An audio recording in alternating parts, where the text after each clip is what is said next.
माता की, भारत माता की। शहीदों की इस पावन धरा को मैं नमन करते हुए ढाणा गांव की सरदारी का आभार व्यक्त करता हूं कि सम्मान स्वरूप अपने ढोल नगाड़ों से, फूल मालाओं से, जो हमारे प्रदेश की सबसे बड़ी पगड़ी जो आपने सम्मान की मेरे पीछे रखी, आपकी पगड़ी को कभी झुकने नहीं दूंगा, कभी गिरने नहीं दूंगा। ये आपका भाई, आपका बेटा, आपका बच्चा नगर निगम मानेसर का पहला चुनाव है और वो भी बहुत समय बाद। परवीन मेरे साथ भाई सरपंच रहा है हमारे कार्यकाल में, बहुत काम देखे उन्होंने मेरे लिए, बहुत रिश्तेदारी अभी आपकी मेरे घर में। सही व्यक्ति को चुनना ढाणा गांव की जिम्मेवारी है, क्योंकि पहला चुनाव है। देश में मोदी जी की सरकार और प्रदेश में नायब जी की सरकार। नगर निगम मानेसर में भी भारतीय जनता पार्टी की ट्रिपल इंजन की सरकार बने, तब जाकर हमारी ये गाड़ी पटड़ी पे चलेगी, क्योंकि 4 साल से ज्यादा समय हो गया नगर निगम बने हुए, लेकिन इसके चुनाव नहीं हुए। और बिल्कुल मैं हर छोटी में पीछे डोर में आया था गाँव में, कुछ विवाद भी है और काम के लिए पंडित जी कह रहे थे कुछ काम और किस में, मैं सारी चीजें देख के गया था। मैं कोई बाहर से आया हुआ व्यक्ति नहीं हूँ, गाँव में जन्म लिया है, गाँव में रहने वाला हूँ, शहर में पिछले 8 साल से कार्य में वहां की समस्याओं से रहते हैं। लेकिन यहाँ हम बेसिकली बात करें गाँव की। बतौर सरपंच 2016 से 23 दिसंबर 2020 तक, जब तक नगर निगम का घोषणा नहीं हुई थी, तब तक सरकार के साथ मिलकर काम किया था। और बड़े गर्व से कहता हूँ, सबसे गरीब पंचायतों में से महेश भाई मेरी पंचायत थी, कोई पैसा नहीं था मेरी पंचायत के पास, बिल्कुल जीरो।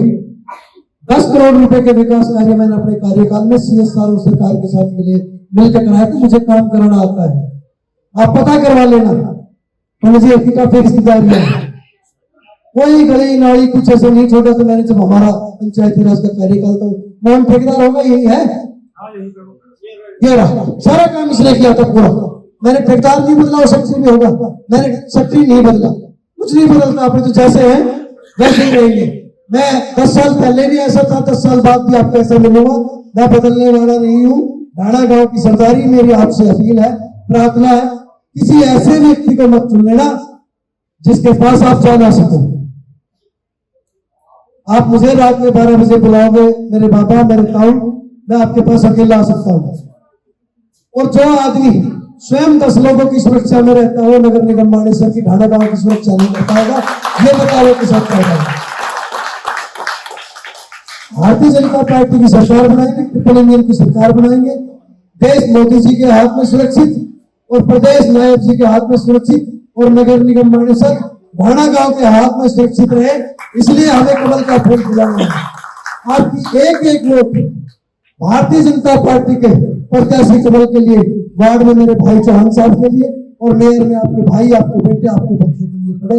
ये अपेक्षा, ये आपका समर्थन, आपका आशीर्वाद लेने आपका भाई, आपका बेटा आपके बीच में आया था। और मैं जिस तरीके से आपने मेरा सम्मान किया, मेरे स्वागत किया, मेरे साथियों को किया, मेरे गांववासियों को, जो क्षेत्र की सरदारी है उसको किया, मैं 100% आश्वस्त हूं कि ढाणा गांव 100% मुझे अपना मतदान देकर मेरे पक्ष में फैसला सुनाएगा और भारतीय जनता पार्टी कमल का फूल नगर निगम मानेसर में खिलाएगा।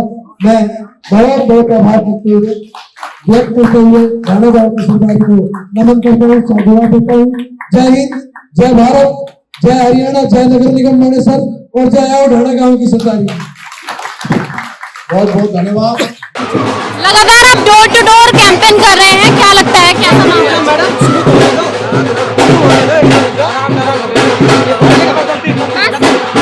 लगातार डोर टू डोर कैंपेन कर रहे हैं, क्या माहौल है, क्या लगता है? देखिए, आप देख रहे हैं जिस तरीके से अभी मैं, जो शहीद संदीप सिंह जी है, उनका गांव है, ये ढाणा गांव की पावन धरा है। और ढाणा गांव में आपने देखा गांव की सरदारी ने जिस तरीके से मेरा सम्मान और स्वागत किया है, उसके लिए मैं ढाणा गांव की पूरी सरदारी को नमन करता हूं, साधुवाद देता हूं कि जिस तरीके से उन्होंने सम्मान स्वरूप पगड़ी रखी है। मैंने उनसे भरी पंचायत में वादा किया, उनके जो पगड़ी मान सम्मान किया उसको कभी झुकने नहीं दूंगा, कहीं भी गिरने नहीं दूंगा। और सम्मान से ये पता चलता है कि नगर निगम मानेसर में भारतीय जनता पार्टी किस तरीके से कितनी मजबूत है। और माननीय मोदी जी के नेतृत्व में, माननीय नायब जी के नेतृत्व में प्रदेश और देश में भारतीय जनता पार्टी की सरकार और ट्रिपल इंजन सरकार बनाने के लिए नगर निगम मानेसर के देवतुल्य जनता, मतदाता और ढाणा गांव की सरदारी ने एक मस्त आज ऐलान किया है कि यहाँ ढाणा गांव में कमल का फूल रिकॉर्ड वोटों से खिलने वाला है। सुंदर जी, लगातार यहाँ की जो चुनाव की अगर बात करें, मानेसर की पहली बार चुनाव हो रहा है और ऐसे में मानेसर औद्योगिक नगरी भी है, क्या मानते हैं कि किस तरीके से विकास जो है यहाँ पर हो रहा है? ये अहिरवाल की धरती है, दक्षिण हरियाणा की धरती है। यहाँ किसी ऐसे व्यक्ति को चुनाव नहीं जिताएंगे यहाँ के लोग जिनका बैकग्राउंड बहुत खराब हो, जो बदमाश हो, जिनकी पत्नी चुनाव लड़ रही हो। यहाँ ये हमारा शांति प्रिय इलाका है, हमेशा शांतिपूर्वक लोगों का जीवन रहा है, शांतिपूर्वक यहाँ एक दूसरे का सबका व्यवहार है। और यहाँ पहला चुनाव हो रहा है तो स्वाभाविक बात है भारतीय जनता पार्टी के प्रत्याशी की जीत होगी। एक मस्त लोग मन बना चुके हैं किसी के बैकग्राउंड, फिर थोड़े दिन बाद अगर किसी गलत आदमी को बना लिया, यहाँ माहौल खराब हो जाएगा। और ये दक्षिण हरियाणा की जनता है, यहाँ किसी भी सूरत में नगर निगम मानेसर की जनता है, यहाँ माहौल खराब नहीं होने देंगे। हम किसी भी ऐसे व्यक्ति को नहीं चुनेंगे जो यहाँ हमारे नगर निगम मानेसर का या पूरे दक्षिण हरियाणा का माहौल खराब करे। भारतीय जनता पार्टी, मैंने बताया, मोदी जी के हाथ में देश सुरक्षित और नायब जी के हाथ में प्रदेश सुरक्षित, और नगर निगम मानेसर के देवतुल्य जनता और वहाँ के मतदाताओं में नगर निगम मानेसर में कमल के फूल के हाथ में नेतृत्व बने, उस लक्ष्य पे काम कर रहे हैं। और जबरदस्त जन समर्थन के साथ साथ लोगों का आशीर्वाद और स्नेह मिल रहा है और रिकॉर्ड तोड़ जीत नगर निगम मानेसर में भारतीय जनता पार्टी के प्रत्याशी कमल के फूल की है। सुंदर जी, कल 78 बीजेपी नेताओं को निष्कासित कर दिया गया जो बागी थे, इस पर आपकी क्या प्रतिक्रिया है? देखिए, भारतीय जनता पार्टी और संगठन एक जिम्मेवारी के साथ काम करने वाला पार्टी और संगठन है। ऐसे ही दुनिया की सबसे बड़ी पार्टी और संगठन नहीं है।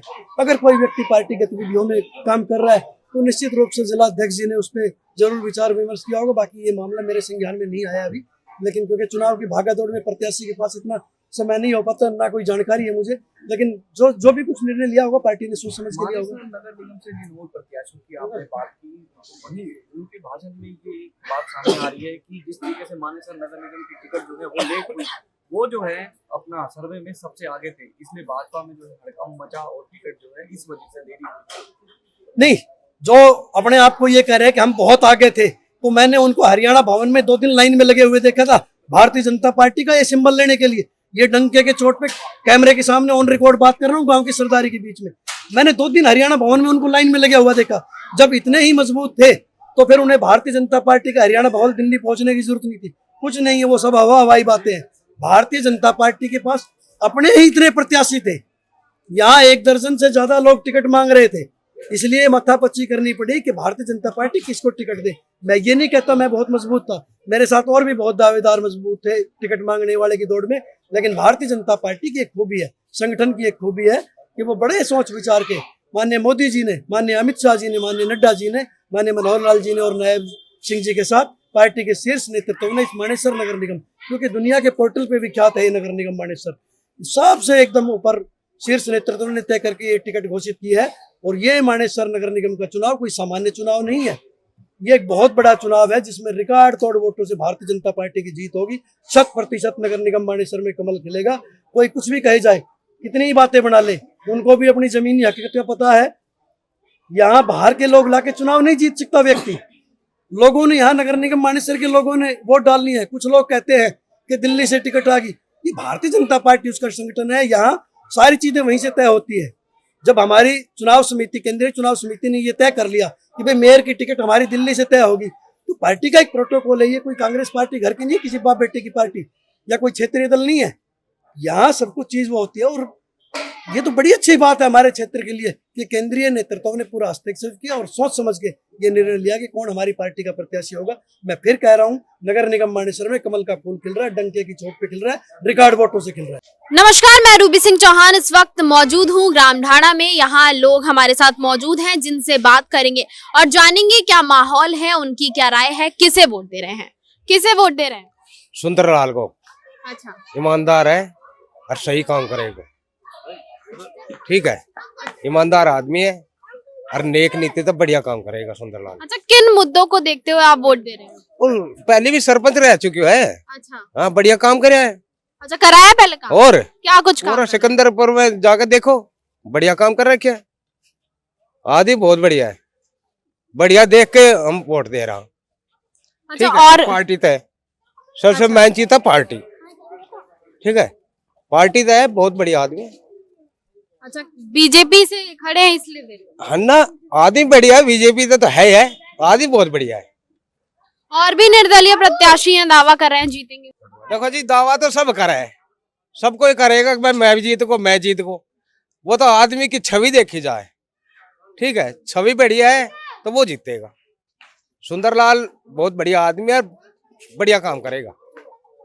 ठीक है जी, पार्टी से है, बहुत बढ़िया आदमी। क्या लगता है बाबा, क्या माहौल है? अच्छा माहौल है, सुंदरलाल को माहौल है।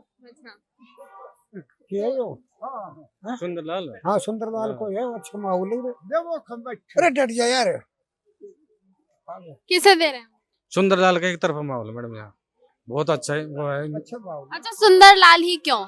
और भी निर्दलीय प्रत्याशी खड़े हैं। तो वोट ना बांटा, अच्छा, जो कि वो और कामयाब ना दिखे तो सुंदरलाल ने नहीं तो दिया। क्या, तो वो भी रहे कि हम भी विकास करेंगे, काम ना करेंगे। विकास को तो बाद में पता चलेगा। हाँ, ये तो कोई भी मान ला के बीजेपी है, सेंटर में बीजेपी है, हरियाणा में बीजेपी है, तो हम इस कैंडिडेट को जिताएंगे और कौन ज्यादा होगा यहाँ विकास ना। अच्छा, तो निर्दलीय प्रत्याशी हम मान लो किसी दूसरे को जिताएंगे तो ढूंढता रह जाएगा, अबे कहाँ बैठना कहाँ नहीं बैठना। हाँ, तो बीजेपी की सरकार, उसको तो अपना नहीं, तो जो निर्दलीय प्रत्याशी है, वो तो कह रहे हैं बीजेपी केवल बातें बातें बनाती है। ना बहुत काम करे। ये के नाम पहले सरपंच बने सुंदरलाल, फिर वो अध्यक्ष रहे ये। हाँ, अच्छे से छवि का आदमी, हाँ बढ़िया आदमी है। अच्छा, जब सरपंच थे तब करवाया था काम? हाँ, अपने एरिया में खूब करवाया। हाँ, क्या कुछ काम कराए? काम उसने अपने काम में सारे करवाए, गली गुड़ी का जिसका नाम कोई भी काम था, जो कंपनी थी भी अटैच हुआ, वहाँ भी स्कूल में अच्छा काम करवाया। हाँ, फिर एसोसिएशन का अध्यक्ष भी रहा है, सरपंच जो 30 गांव का सरपंच था उनके ऊपर भी वो था अध्यक्ष था। तो आपको लगता है विकास कार्य होगा? हाँ, विकास कार्य होगा। फिर ये बीजेपी का आदमी, और हम भी सोचे सेंटर में बीजेपी भी और ऊपर भी बीजेपी, तो ज्यादा विकास होगा हर एक गाँव का। तो हमारी तरफ से गाँव ढाणे में भावी चेयरमैन, मैं तो अपने गाँव वाले से भी अपील करता हूँ भाई सुंदरलाल को जिताए, क्यों सेंटर में बीजेपी, यहाँ बीजेपी, बढ़िया आदमी, इंसान बढ़िया। लिखो पढ़े आदमी, लिखो पढ़े आदमी, ठीक है, अच्छा। और जो निर्दलीय प्रत्याशी है वो भी पढ़े लिखे ही है। वो तो अपना अपना सुख है, हमारा काम है तो अच्छा, इन पे भरोसा है कि ये काम करेंगे? इन्हीं पे भरोसा। चलिए, ठीक है, बहुत बहुत शुक्रिया।